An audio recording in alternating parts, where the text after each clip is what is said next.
Lens maker formula हम लोग देखें 1/f बराबर n-1 into 1/r1 minus 1/r2, ये हम लोग को लेंस मेकर फार्मूला है। तो आखिर हम लोग ये देख रहे हैं यहाँ पर 1/f बराबर n-1 into 1/r1 minus 1/r2, ये हम लोगों को है फोकल लेंथ के लिए फार्मूला। तो हम लोग देख रहे हैं सीधे कि लेंस का फोकल लेंथ जो है वह refractive index of material of lens और उसके साथ साथ रेडियस ऑफ कर्वेचर, इस दोनों पर डिपेंड कर रहा है। तो पहला वाला स्टडी हम लोग देख लिए है कि वह n पर कैसे डिपेंड करता है या n के चेंज करने पर किस तरह से फोकल लेंथ चेंज करता है, इसका हम लोग डिटेल स्टडी देख लिए। अब हम लोग को दूसरा भाग it means radius of curvature पर यह कैसे डिपेंड करेगा, उसके लिए हम लोग को देखना है।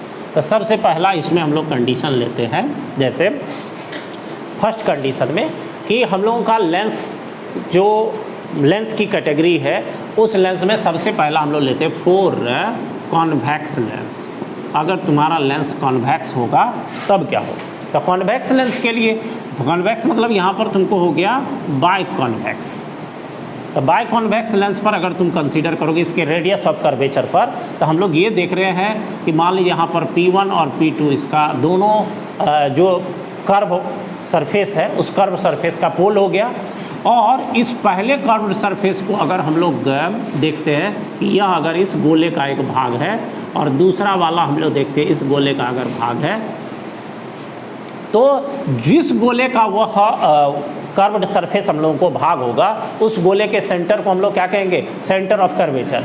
तो इसका मतलब पहला सरफेस का centre of curvature suppose that मान लो यहाँ पर और दूसरे का मान लीजिए यहाँ पर पड़ता है। तो ध्रुव से सेंटर ऑफ कर्वेचर का डिस्टेंस मतलब पहले सरफेस का यहाँ से ये डिस्टेंस r1 और ये वाला डिस्टेंस जो इधर है ये कहलाएगा तुमको r2। और हम लोग फर्स्ट सरफेस से मान लीजिए इंसिडेंट रे का अगर हम लोगों को यह डायरेक्शन है, तो साइन कन्वेंशन क्या कहता है कि इंसिडेंट रे के डायरेक्शन में जो मापा गया डिस्टेंस है वह पॉजिटिव और उसके विपरीत दिशा में मापी गई दूरियां क्या होती है, ऋणात्मक। और उसके साथ साथ जितनी भी दूरी हम लोग मापेंगे सब कहाँ से, पोल से मापेंगे। तो जैसे पहला अगर r1 को मापते हैं हम लोग, तो r1 का डिस्टेंस इस तरह से माप रहे हैं, इसका मतलब आपतित किरण की दिशा में है। तो आपतित किरण की दिशा में मापी गई दूरियां धनात्मक होती है, तो इसका मतलब r1 क्या हो जाएगा, पॉजिटिव। अगर r1 पॉजिटिव हुआ तो r2 दूसरे तरफ है तो निश्चित रूप से यह कैसा, निगेटिव हो जाएगा, पॉजिटिव नहीं। तो हम लोग ये देख रहे हैं अभी 1/f बराबर हम लोग निकालते हैं, तो n-1 इंटू 1/r1 और दूसरा r2 की जगह माइनस माइनस क्या हो जाएगा, प्लस हम लोगों को यह 1/r2। तो ये देख रहे हो कि यहाँ जो फोकल लेंथ आएगा वो कैसा आएगा, पॉजिटिव आएगा। या फोकल लेंथ हम लोगों को क्या, पॉजिटिव, और पॉजिटिव फोकल लेंथ मतलब ये हो गया कि अगर कॉन्वेक्स लेंस का तो focal length of convex lens कैसा हो जाएगा, तुमको पॉजिटिव हो जाएगा। फोकल लेंथ कैसा, पॉजिटिव। अब इसी में हम लोग फिर लेते हैं दूसरा। अब हम लोग फॉर कॉन्वेक्स के बाद कॉनकेव लेंस है, it means by concave lens के बारे में हम लोग बात कर रहे हैं। तो यहाँ पर अब तो तुमको स्ट्रक्चर से ही क्लियर हो जाएगा। यहाँ पर इसकी संरचना जो है हम लोग ये देख रहे हैं, इसमें भी दो सरफेस हो गया P1 और P2, इसका दोनों का हम लोग को पोल है। और यहाँ पर क्या कर रहे हैं हम लोग, जो देख रहे हैं इसको अगर हम लोग गोला बनाते हैं तो इसका सेंटर ऑफ कर्वेचर पहला सरफेस का जिस साइड तुमको कर्व्ड सरफेस है उसी साइड देखते हैं सेंटर ऑफ कर्वेचर बन रहा है। लेकिन इसमें देख रहे हो इस साइड कर्व सरफेस है तो इस साइड बना है और इस साइड है तो इस साइड बना। तो इसका मतलब यहाँ पर अगर यह दूरी हम लोग इधर से इधर की ओर मापेंगे तो इसका मतलब यह आपतित किरण की दिशा के विपरीत दिशा में है। तो इसका मतलब तुमको यहाँ पर r1 क्या हो जाएगा, निगेटिव हो जाएगा, और r2 कैसा हो जाएगा तुमको, फिर ये पॉजिटिव हो जाएगा। तो हम लोग यहाँ पर देख सकते हैं 1/f बराबर है फिर n-1 इंटू 1/r1 माइनस हो गया 1/r2। तो 1/r2 तो r1 तो निगेटिव है, r2 पॉजिटिव है, तो ये प्लस हो गया हम लोग को। r2 पॉजिटिव है तो ये माइनस ही रहेगा। और ये 1/f बराबर हम लोग माइनस कॉमन ले लेंगे तो n-1 इंटू 1/r1 माइनस 1/ क्या हो गया, r2। तो कहने का मतलब यहाँ पर ये वाला प्लस हो जाएगा क्योंकि माइनस कॉमन ले लिए। तो अब इसमें तुम देख रहे हो कि जो फोकल लेंथ है तुम्हारा कैसा हो गया, निगेटिव। तो फोकल लेंथ निगेटिव का मतलब हो गया कि तुम्हारा जो कॉनकेव लेंस है, कॉनकेव लेंस की फोकस दूरी क्या होती है, निगेटिव। ठीक है, लिख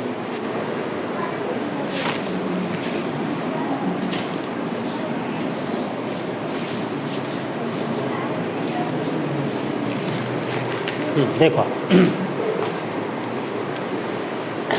हम लोग इसी तरह से फिर जैसे अभी हम लोग बाय कॉन्वेक्स और बाय कॉन्केव लेंस के लिए अगर इसी में हम लोग फिर सी लेते हैं फॉर प्लेनो कॉन्वेक्स लेंस, अगर इसके लिए कैलकुलेशन करते हैं तो अब सबको कॉन्सेप्ट कम से कम आ जाना चाहिए कि उसका स्ट्रक्चर कैसा है, फोकल लेंथ कैसा होगा, लाइक उसका रेडियस कैसा होगा, ये सब कॉन्सेप्ट सबको क्लियर हो जाना चाहिए। तो प्लेनो इट मीन्स एक सरफेस इसका प्लेन और दूसरा हो गया तुम्हारा कॉन्वेक्स। अगर इसकी बात करें तो हम लोग यहाँ पर 1/f, यहाँ पर पहला सरफेस तो तुम्हारा क्या है, प्लेन है, और प्लेन कन्वेक्स का जो या प्लेन सरफेस का जो रेडियस होता है वो तुमको इसमें हम लोग कह सकते हैं जो रेडियस होगा वो कितना हो जाएगा, इन्फिनिटी। यहाँ पर हम लोग को पहला वाला जो सरफेस है वो सरफेस, क्यों, ये कारण पीछे हम लोग क्लियर किए कि हम लोग देख रहे हैं ये जो कर्व्ड सरफेस है ये जहाँ पर गोला बनेगा, जिस गोले का एक भाग होगा उस गोले का सेंटर कहलाएगा सेंटर ऑफ कर्वेचर, और पोल से उस सेंटर ऑफ कर्वेचर का डिस्टेंस कहलाएगा रेडियस ऑफ कर्वेचर। तो हम लोग ये देख रहे हैं कि ये तो एक गोला का भाग हो जाएगा, लेकिन ये वाला भाग हम लोग को झुका हुआ नहीं है, क्योंकि जितना यह ज़्यादा झुका हुआ अगर रहेगा तो इसका सेंटर उतना नज़दीक पड़ेगा, और जितना यह खड़ा रहेगा इसका गोला बड़ा होगा और रेडियस ऑफ कर्वेचर भी बड़ा हो जाएगा। तो इसका मतलब जैसे जैसे यह सीधा होते जा रहा है इसका सेंटर ऑफ कर्वेचर दूर भाग रहा। तो हम लोग देख रहे हैं अगर यह कंप्लीटली स्ट्रेट हो जाएगा, सीधा हो जाएगा, तो हम लोग ये कह सकते हैं कि यह हम लोग को सर्कुलर तो नहीं होगा कहीं। तो इसका मतलब दूरी, उसके आधार पर हम लोग कह सकते हैं कि यह डिस्टेंस, अगर यह भाग अगर ज़्यादा प्लेन होते जा रहा है तो यह दूरी हम लोग को और अधिक होते जा रहा है, तो उस आधार पर हम लोग कह रहे हैं कि जो प्लेन सरफेस हम लोगों को होगा तो उसका सेंटर ऑफ कर्वेचर इन्फानाइट पर होगा, it means radius of curvature infinite होगा। तो हम लोग इसको इन्फिनिटिव, और R2 कॉन्वेक्स है तो दूसरा वाला भाग तुम देख ही रहे हो कि अगर कॉन्वेक्स होगा तो यह डिस्टेंस हम लोग को इधर की ओर है, और इंसिडेंट रे के विपरीत दिशा में अगर हम लोग रेडियस ऑफ कर्वेचर इसका मापेंगे तो यह तुमको निगेटिव हो जाएगा R2। तो हम लोग उस आधार पर 1/f बराबर n-1 इंटू 1/r1 मतलब इन्फिनिटिव, और ये हो जाएगा R2।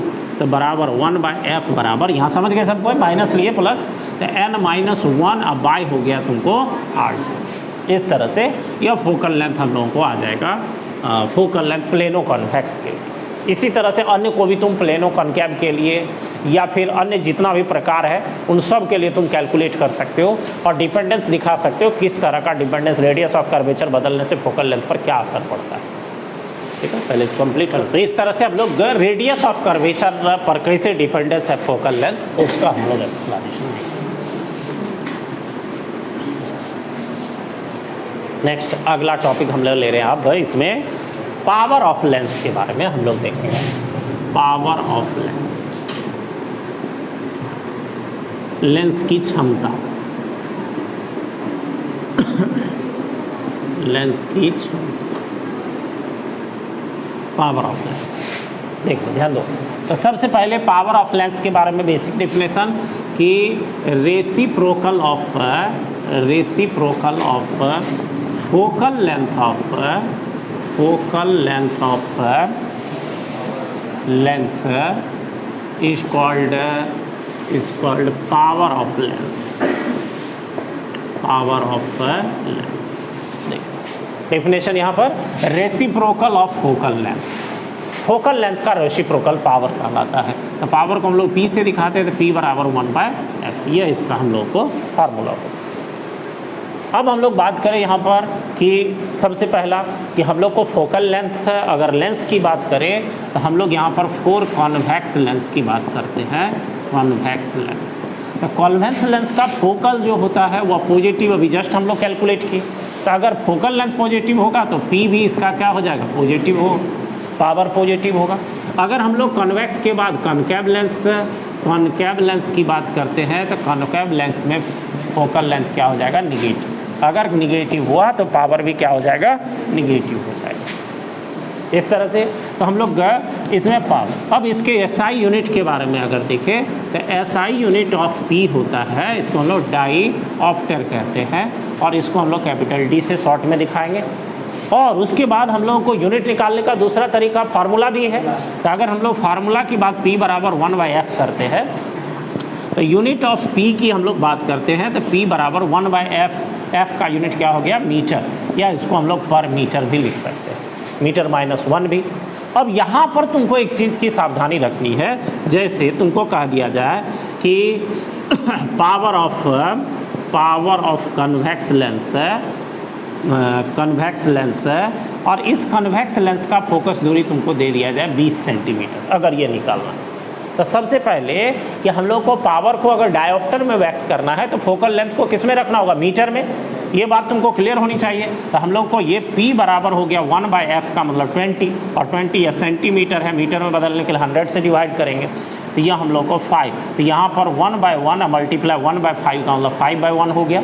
तो यहाँ पर तुमको हो गया +5 डायोप्टर, ये तुम्हारा पावर हो गया। तो यहाँ पर तुमको कॉन्सेप्ट क्लियर होनी चाहिए। क्वेश्चन दो ही बनता है, या फोकल लेंथ दे दिया पावर पूछ देगा, या पावर दे दिया फोकल लेंथ पूछ देगा, ऐसा भी हो सकता है। या तुमको इसके नेचर के बारे में पूछ दे कि पावर पॉजिटिव है तो पावर पॉजिटिव कब होगा, जब फोकल लेंथ पॉजिटिव होगा, और फोकल लेंथ पॉजिटिव होगा तो वो कौन सा लेंस हो जाएगा, कन्वेक्स लेंस हो जाएगा। उसी तरह से फिर इसका अपोजिट कर दे कि पावर अगर निगेटिव होगा तो इसमें फोकल लेंथ निगेटिव होगा, और फोकल लेंथ निगेटिव होगा तो it means this is concave lens. तो हम लोग देख रहे हैं इसमें यही दो नेचर का क्वेश्चन बन रहा है। और कैलकुलेशन में तुमको एक ही चीज़ का ध्यान रखना है कि इसमें जब भी हम लोग फोकल लेंथ का वैल्यू रखेंगे तो वो सदैव किस में होनी चाहिए, मीटर में होनी चाहिए।